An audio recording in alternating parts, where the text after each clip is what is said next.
Start game. Drawn to death. Hip hop game. Check. Yo! I can see that you're lying. Oh, hello, Jens. Hello. What's up, Jens?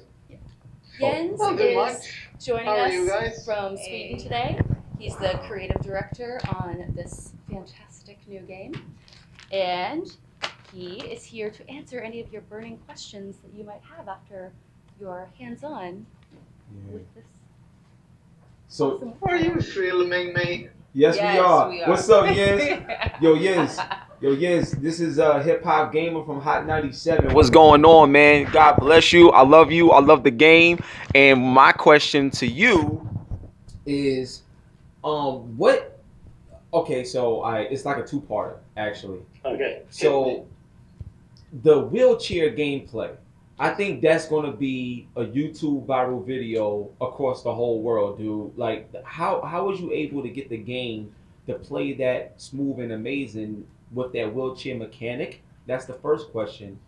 And the second question is, this is the most realistic design I've seen in a first-person shooter. What I mean by that is everything that I'm looking at, it plays that way. So if a bomb blows up, I fall back. And before I get up, I'm still on the floor able to shoot. Like things that should happen in other games that don't, happens here. So how important was it to differentiate yourself from other first-person shooters as well? It's interesting because those two questions are very related, and it all sort of goes back to our dedicated group that do just first-person experience stuff. So we started out thinking about how we would sort of start this game because we wanted it to be a direct sequel from the first one, and of course at the end of the first game, BJ has these horrific injuries. So from a story point of view, it made a lot of sense to do wheelchair combat. We really like the idea of it, but it's one thing to like the idea, and it's another thing to sort of realize it. And so we asked that team who does all the first-person stuff, and we said, "Do you think this is realistic to do?" And they were really excited about it, and they started building it, and they put together a prototype who felt it had a lot of potential. So we committed, and they just, we were really happy with how it came out. And that same group also has been brainstorming about things that, like you say, it would make sense to do, like having reactions from explosions, proper reactions, falling down and getting up, and basically never taking away control, even though your body is going through a bunch of things. So as you fall down, you can still shoot, you can look around, and you can get up at whenever you want, of course. So we have this dedicated team who work really hard to make all of that happen and make it feel as grounded and realistic as possible. Thank you. Thank you. And you guys just feel free to... Yeah, because I'm about to jump in with more questions, so I'm trying to give everybody a chance. But, all right, well, I'm going to go with my next question then. All right, so the next question that I got is, I mean, obviously, you know, the Xbox One X is coming and stuff like that. But I played my run through on the PC.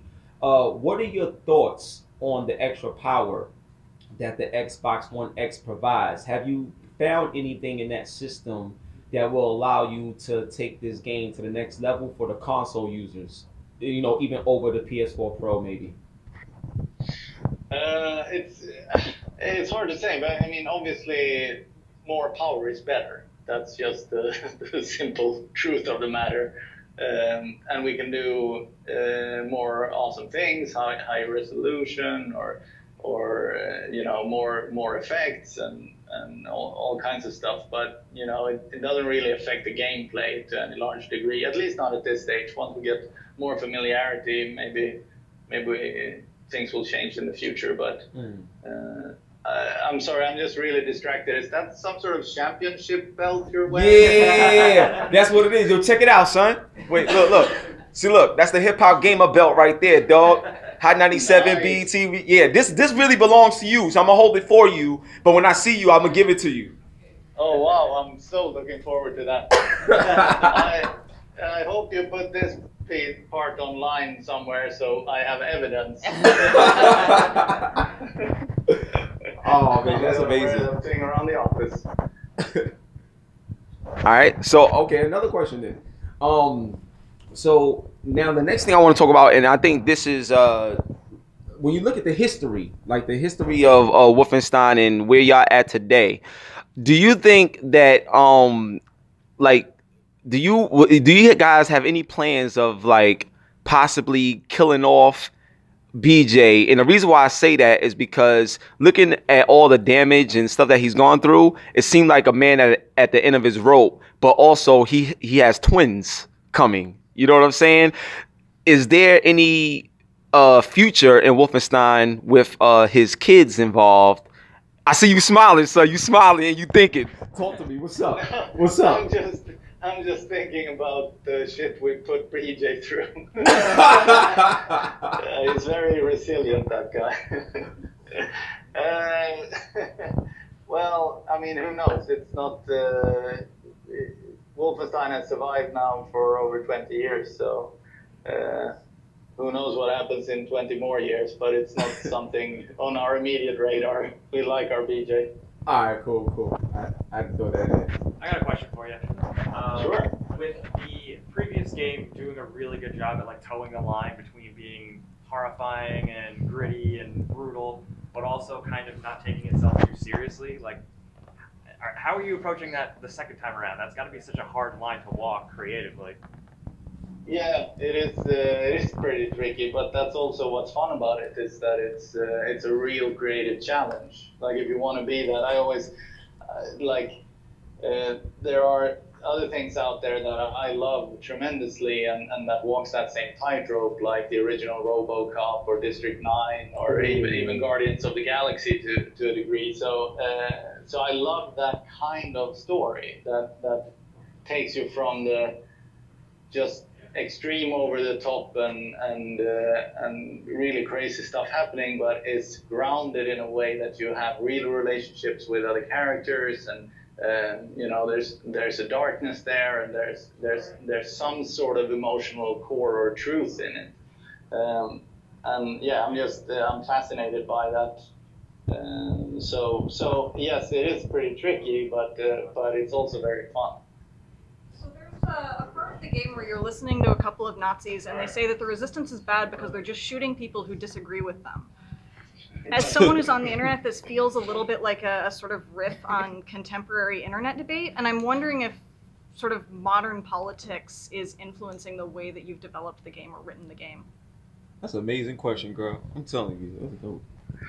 Well, it's hard to say, because on some level, of course, everything that you experience influences you, right? So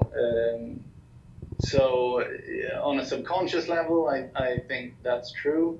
And then, of course, you always every once in a while you can't resist slipping in a joke or two about the state of the world. But it's not really how we approach things, because we like. Our sort of vision for the game is to create something that's timeless as a piece of art, even though that sounds pretty pretentious. But that's and of course it's not the best medium to try and do timeless art in, but still that's sort of what we're going for. So I don't think you can really do that if you're doing sort of an ironic commentary on society. I think it has to be something more